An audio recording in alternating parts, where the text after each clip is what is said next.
TV 20 Kannada ವಾಹಿನಿಗೆ ಸ್ವಾಗತ.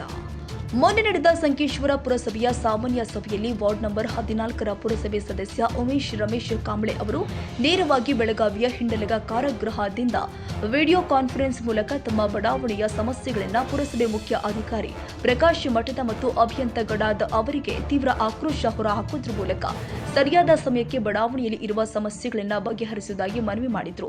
ಉಮೇಶ್ ಕಾಂಬ್ಳೆ ಮಾತನಾಡಿ, ನಮ್ಮ ಬಡಾವಣೆಗೆ ಸರಿಯಾದ ಸಮಯದಲ್ಲಿ ಚರಂಡಿ ಸ್ವಚ್ಛಗೊಳಿಸುವುದಿಲ್ಲ, ಸರಿಯಾದ ಸಮಯಕ್ಕೆ ಕಸ ವಿಲೇವಾರಿ ವಾಹನ ಬರುವುದಿಲ್ಲ, ಬಹಳಷ್ಟು ಕಡೆಗೆ ರಸ್ತೆಗಳ ಸಮಸ್ಯೆ ಇದ್ದು ಈ ಎಲ್ಲ ಸಮಸ್ಯೆಗಳನ್ನು ನಾನು ಸಚಿನ್ ಬೋಪಳೆ, ಗಂಗರಾಮ್ ಭೂಸಗೌಡ ಅವರಿಗೆ ಹೇಳಿ ಸಮಸ್ಯೆ ಬಗೆಹರಿಸುವ ಪರಿಸ್ಥಿತಿ ಬಂದಿದೆ ಅಂತ ತೀವ್ರ ಅಸಮಾಧಾನ ವ್ಯಕ್ತಪಡಿಸಿದ್ರು.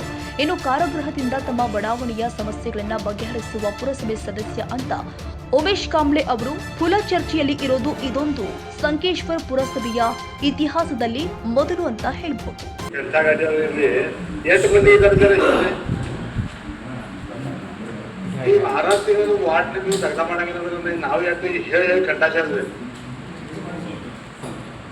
ಈಗ ನಾವು ಸಚಿನ್ ಬೋಪಳ್ಳಿಯಲ್ಲಿ ನಾವು ಗಂಗಾನಂದಲ್ಲಿ ಇವ್ರಿಗೆ ಹೇಳಿ ನಾವು ಕೆಲಸ ಮಾಡ್ಸತ್ತೇವ್ರಿ. ನೀವಂದ್ರೆ ಹೋಗ್ಬೇಕಲ್ಲ,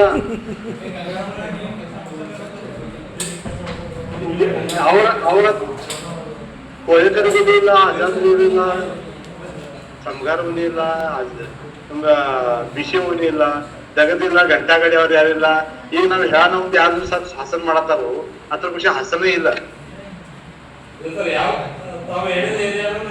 ನಾವ್ ನಮ್ಮ ಮನಿಗ್ ಮಂದಿ ಬರತಿದ್ರಿ, ನಾವ್ ಯಾಕೆ ಹೇಳುದು ಹೇಳ್ರಲ್ಲ.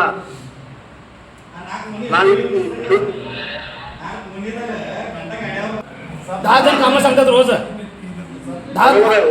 नाही ऐकत रे, तरी तुम्हाला फोटो ऐकत रे, अध्यक्षाशी फोटो पाठवले सगळं. त्याच्या अगोदर सगळं कार्यक्रम असले तर पण आम्ही समोर येतो. मी काय सांगते तुम्हाला, कुणाचं ऐकलं ते तरी सांगा. वाडा तुमचे 10 लीटर आहेत. महेश केरूर आहे बा, महेश केरूर पंचायत तुकोला महेश केरूर आहे बा, त्याने विचारून बघा. बसवून महेश केरूर, हा महेश केरूर प्रत्येक वेळा सांगून काम करून घेत असते. परत आणि दुसरे काही दोघं तिघं त्यांनी सांगून काम करत असतात.